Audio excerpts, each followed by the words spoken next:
I'm really angry now and I want to prove to myself I can do better. Now I must be focused, more present. No heavyweight before him remotely moved like this. He's a real problem for anyone. My target is the best. I want to be the best, and to be the best, you must to beat the best. What we have here is an amazing matchup for the biggest prize in all of combat sports. 14 juin 2026, Maison Blanche, Washington. Pour la première fois de son histoire, l'UFC installe un octogone dans le jardin du président des États-Unis. Un événement pensé comme un symbole pour l'Amérique, le spectacle et le pouvoir. Mais au milieu de tout ça, il y a un Français, Cyril Gane. Dans quelques jours, il va combattre pour devenir champion intérimaire de l'UFC des poids lourds. Et pourtant, il y a encore quelques années, une énorme partie de la France avait déjà tourné la page. Parce que l'histoire de Cyril Gane, c'est l'histoire d'un homme qui a passé sa carrière entière à toucher la ceinture du bout des doigts, avant de la voir disparaître au dernier moment. Contre Francis Ngannou, il découvre la défaite pour la première fois de sa vie. Contre Jon Jones, il se fait soumettre en 2 minutes devant le monde entier. Et quand enfin il semble prêt à redevenir champion, un accident absurde contre Thomas Spinal arrête le combat au moment où tout bascule en sa faveur. Et même après des humiliations, même après les critiques, même quand la France a commencé à l'abandonner, Cyril Gane a toujours gardé ce surnom étrange pour un poids lourd. Bon gamin. Et peut-être que c'est justement ça le paradoxe Cyril Gane. Car dans un sport construit sur l'ego et la violence, le plus grand talent français de l'histoire du MMA n'a jamais ressemblé à ce qu'on imaginait être un champion. Et pour comprendre comment un ancien vendeur de meubles français s'est retrouvé à combattre pour un titre UFC à la Maison Blanche, il faut revenir bien avant Jon Jones, bien avant Francis Ngannou, bien avant l'UFC, à une époque où Cyril Gane n'était même pas encore censé devenir un combattant. Juste avant de commencer, petit rappel rapide, la plupart de mes vidéos sont démonétisées. Du coup, si tu veux soutenir la chaîne, tu peux le faire en t'abonnant à la souscription à 1,99€. C'est pas grand chose, mais pour moi ça change tout. Merci à ceux qui le font, et maintenant, je vous souhaite une très bonne vidéo. Cyril Gane, né le 12 avril 1990 à La Roche-sur-Yon, en Vendée. Son père est un ancien footballeur amateur d'origine guadeloupéenne. Sa mère travaille dans la confection de textiles, donc rien ne laisse penser qu'il deviendra un jour l'un des meilleurs poids lourds du monde. Cyril joue un peu au foot, un peu au basket, mais sans obsession particulière pour le sport de haut niveau.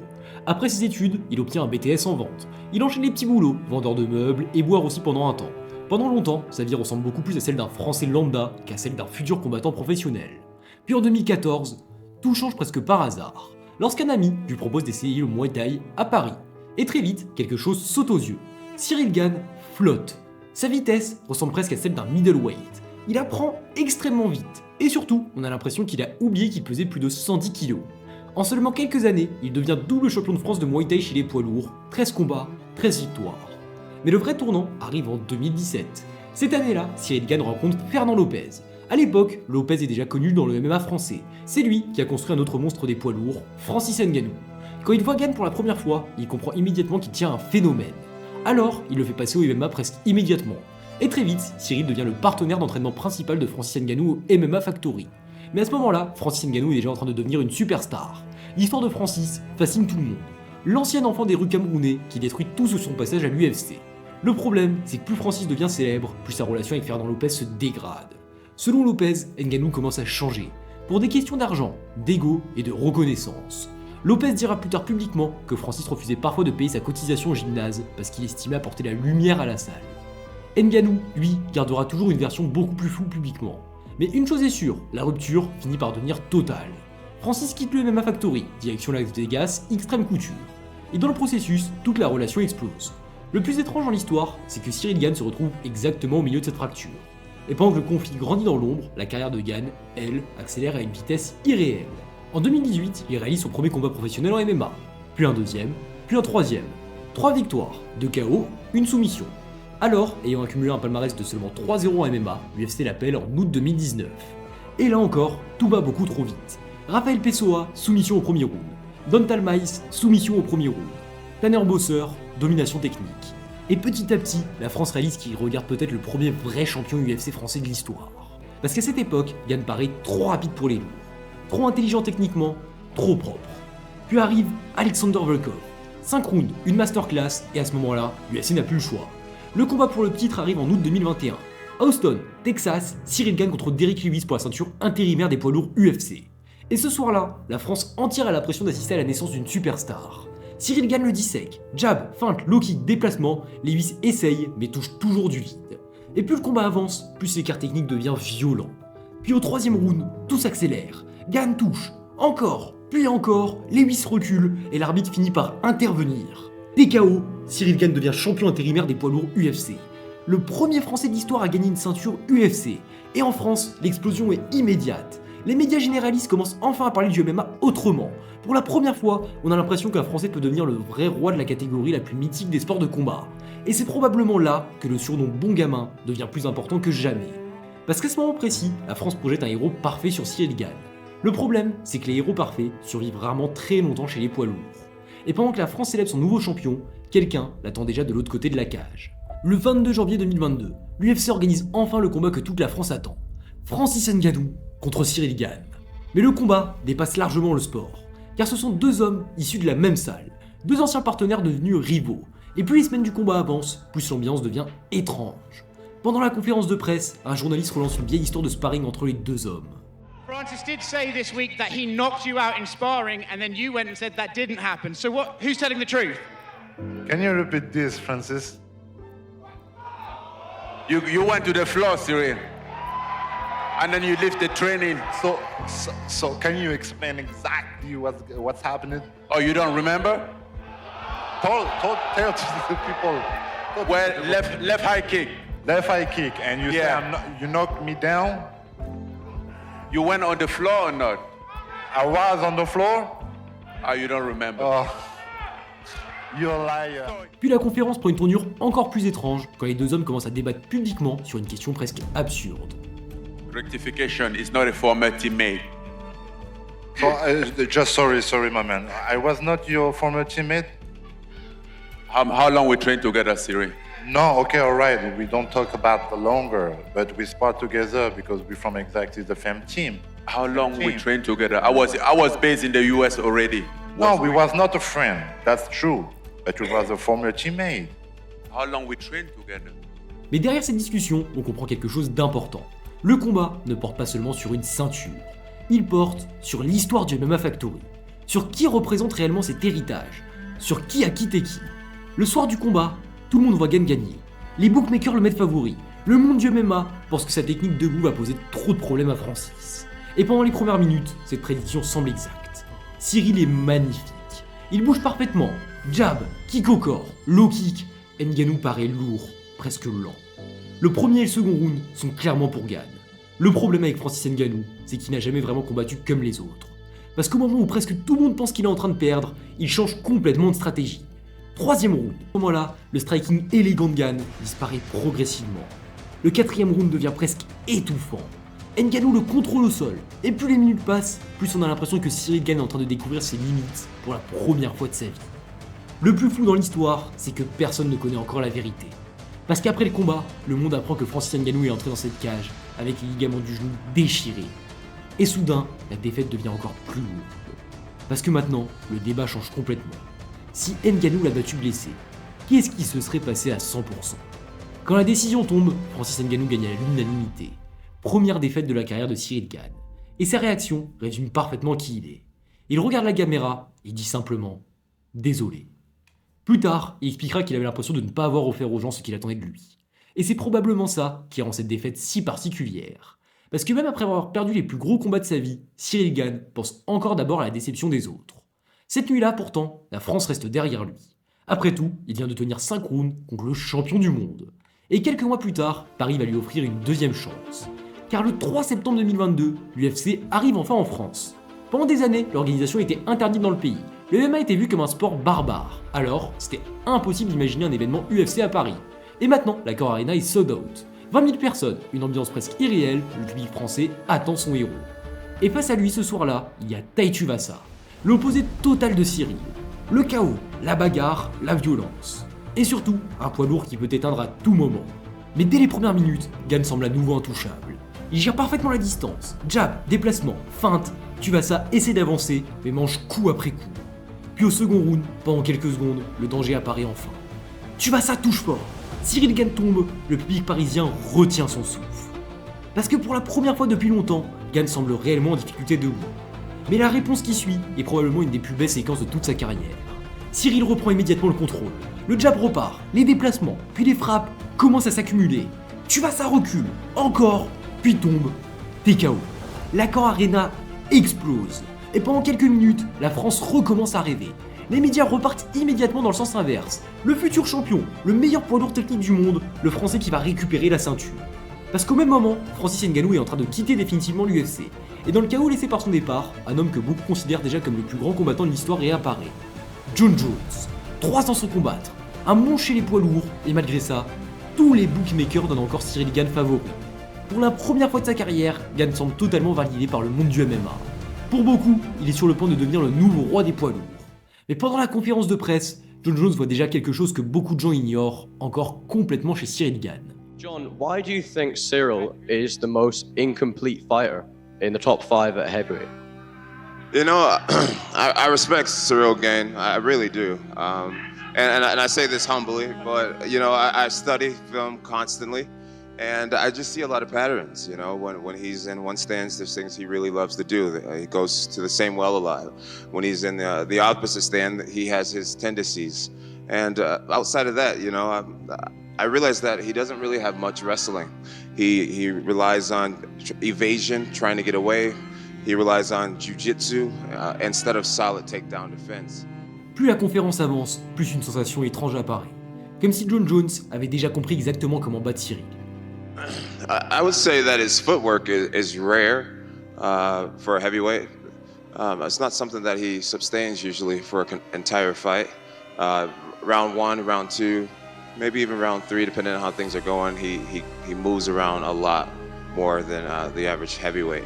But I've seen through footage that usually by the championship rounds, a lot of that bounce is gone. And then another thing that makes him really different is a lot of heavyweights, they depend on proper defense to block punches and block kicks, where we've noticed Cyril Gane, he just likes to back out really quick.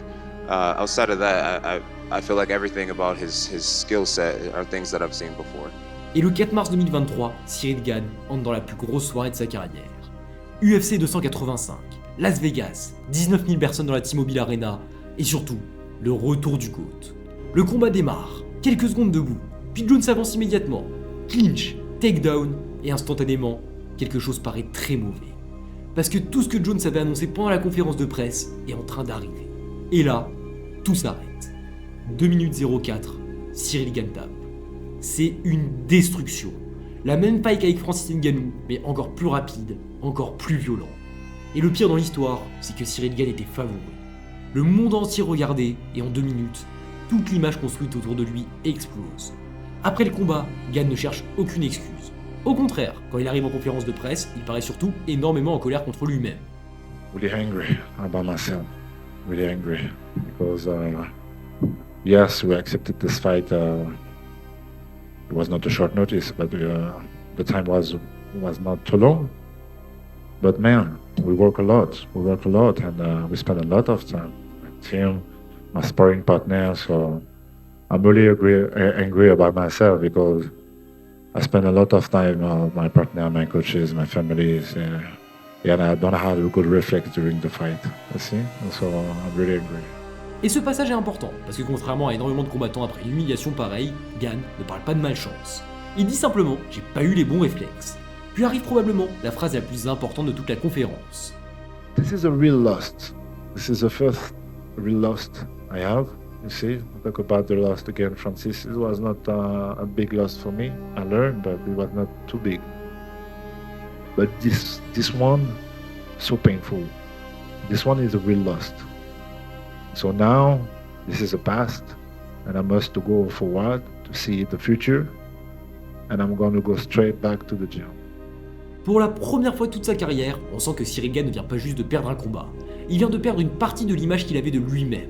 Et pour rien arranger, les critiques du public deviennent extrêmement dures. Il n'a jamais eu le niveau, 2 title shots, 2 défaites. Le problème, c'est le MMA Factory. Même Fernand Lopez devient une cible énorme. Et le plus violent dans tout ça, c'est à la vitesse à laquelle la France tourne la page. Quelques mois plus tôt, Gane était vu comme le futur du MMA français. Maintenant, une partie des fans parle de hype surcoté. Puis quelques mois plus tard, la situation devient encore pire. Après le chaos de Cédric Doumbé au PFL Paris, Fernand Lopez est publiquement accusé de violence conjugale par Doumbé lui-même. L'affaire explose immédiatement sur les réseaux. Lopez finit par confirmer sa condamnation avec sursis pour des faits datant de 2018. Et très vite, une partie des critiques se tourne aussi vers Cyril. Parce que contrairement à d'autres, il ne quitte pas le MMA Factory. Il ne prend pas publiquement position, et dans l'esprit d'une partie du public, tout le camp commence à devenir toxique. En quelques mois seulement, l'image parfaite du bon gamin français s'effondre presque entièrement. Et pendant que tout le monde parle, lui retourne simplement s'entraîner. Puis le 2 septembre 2023, l'UFC revient à Paris pour la deuxième fois. Cette fois, il y a moins d'euphorie, comme si une partie du public regardait déjà Cyril Gane différemment. En face de lui, Sergueï Spivak. Un bon poids lourd, mais honnêtement, médiatiquement, presque personne ne croit que ce combat change quoi que ce soit. Le combat démarre, Gane reprend immédiatement le contrôle de la distance, jab, déplacement. Puis au deuxième round, il accélère brutalement. Les frappes s'accumulent, Spivak recule, et l'arbitre intervient. TKO.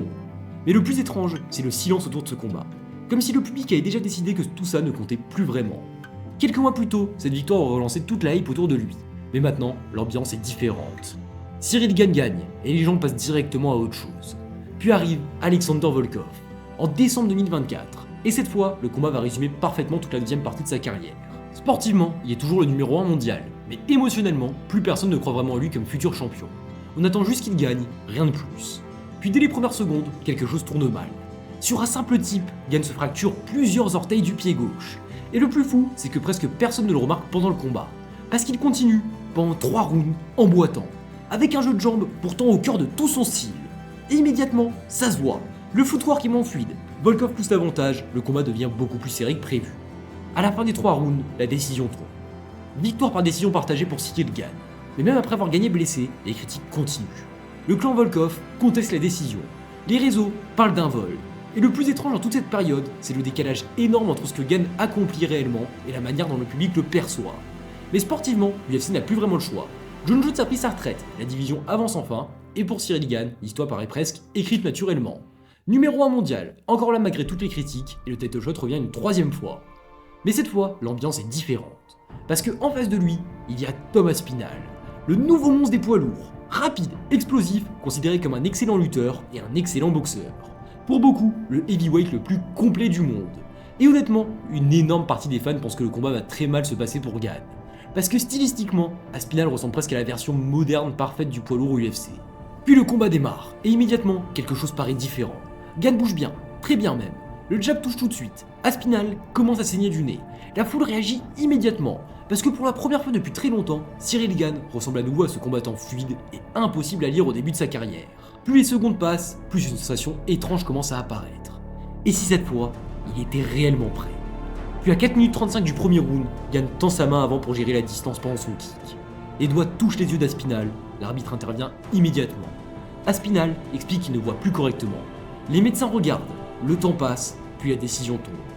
Le combat est arrêté, no contest. La salle hue immédiatement, Aspinall quitte la cage furieux, et Cyril Gane reste là, debout, sans ceinture.